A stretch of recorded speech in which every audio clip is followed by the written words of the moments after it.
On June 14th, 2020, right after midnight, I was sitting alone on my PC debating if I should go to bed or try out a game I have been postponing for the past 8 years.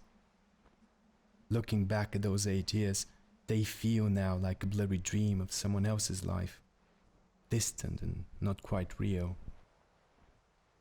And you always think that when you reach the other side, when you finally wake up from the dream, it would have all been worth it, and you will somehow emerge stronger than ever before.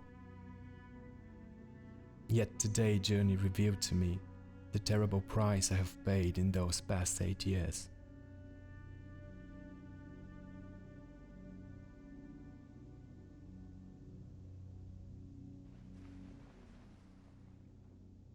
Journey came out in 2012 to universal critical acclaim and praise, back when indie games were still on the rise, and the word experience was starting to be used more and more to describe titles which failed to fit in more established game genres. But more than just an experience, Journey proved to be a deeply emotional experience to most who played it. And this was its selling point. Despite everyone recommending that you buy and play this game, with barely 2 hours of runtime and not many game mechanics to speak of, describing the game in detail without taking away its magic was nigh impossible. You just had to experience it for yourself. Play it and you will see. So I didn't. Not for 8 years. And not because I needed more shooting and looting to entice me, or because I didn't believe the game was good. No, I didn't play it because a deeply emotional experience is inherently a subjective one, and being jaded as I am, I knew Journey would just fall on deaf ears. Now that I have finally played the game, I also recommend Journey to everyone. Describing the game and my short time with it would mean spoiling it, so before going any further, to anyone who hasn't yet played Journey, I will say this. The emotional catharsis I experienced through this game was deeply personal. As such, I believe everyone will experience it differently, find a different meaning, discover a different truth. Or it may just fall on deaf ears. Play it, and you will see.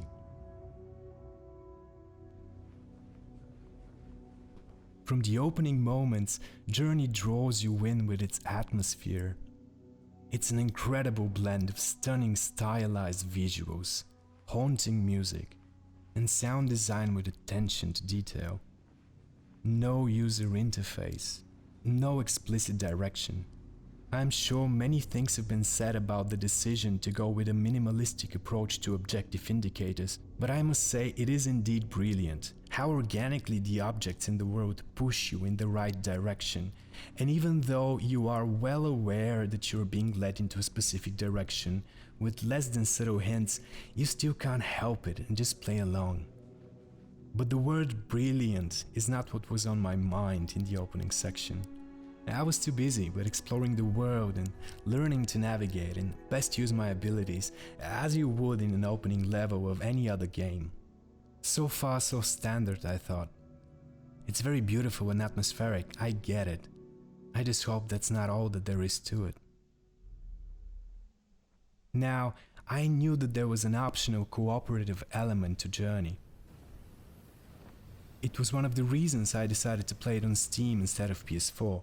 I knew the game was newly added to the platform, and that there was a better chance to have players online than on the 8-year-old console version. With that said, I wasn't looking forward to the co-op. I wanted to see a player in the world, yes, to experience this feature of the game, but only so that I can say hi and then be on my way. Now don't get me wrong, I enjoy multiplayer games.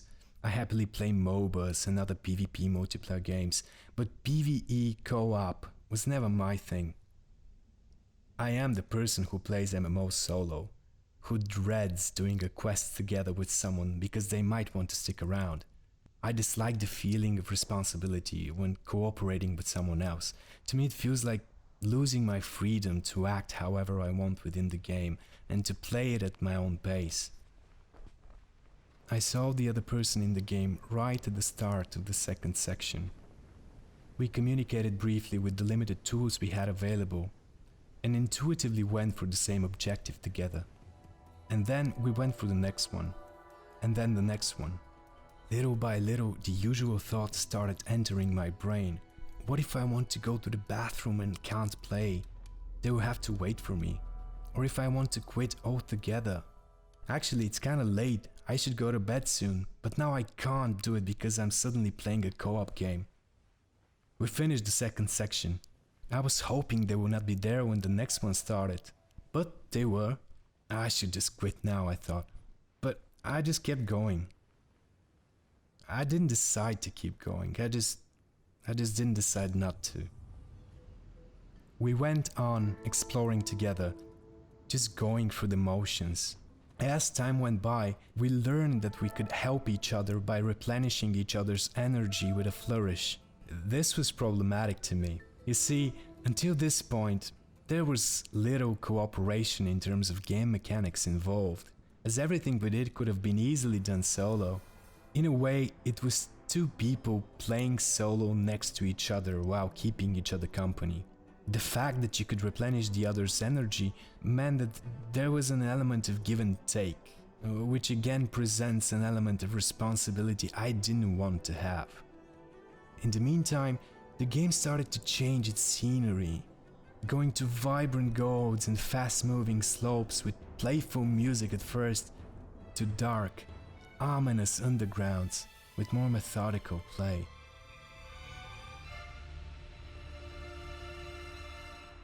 Here in the dark, we discovered another co-op mechanic.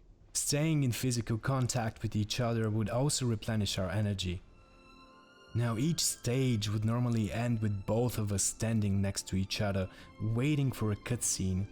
And here my gamer brain, wanting to optimize for time, was telling me that touching each other at the end of the stage while waiting for the cutscene will replenish us both and save time. It was an obvious benefit with no apparent cost. And yet, how difficult it was for me. I imagined for us both to allow our digital characters to be so close and touch each other. It's stupid and embarrassing. You don't mind touching people in shooters, action games, fighting games, Lego games. Hell, half of the time you might be teabagging them. Yet here it felt personal. I was uncomfortable with that closeness. This should have been obvious from the start, with all my rants about commitment and responsibility, but now it was clear, when I couldn't bring myself to move a bunch of pixels next to another bunch of pixels. I didn't know the person on the other side, their background, age, gender. To me they were a small red figure on my screen, exactly the same as me, and we were going through the same challenges for the past hour. I was making a connection, and this was scary to me.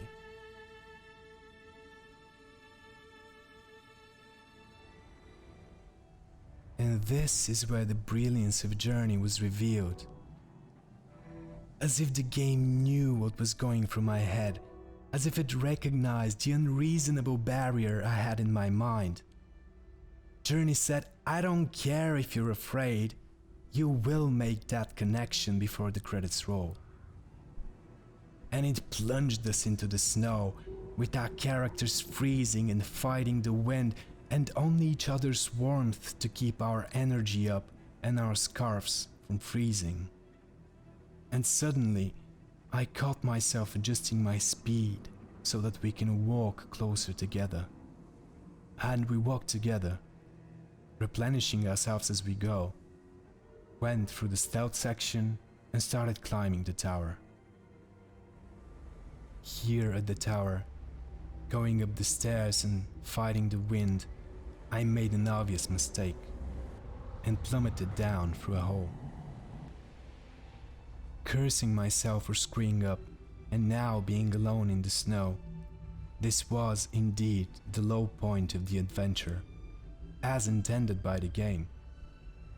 And in my darkest hour, my companion threw themselves down willingly and followed me. They probably knew it wasn't a game-ending fall. They probably knew it was just fine and that we were going to crawl out of it in just a second. Or maybe they didn't. I have no way of knowing. But it was real. And it was heartfelt. And my guilt for letting them down soon transformed into a realization that this whole thing is connection and helping each other and being there for each other. This shouldn't be scary or exceptional or anything short of natural. This is how human beings should behave.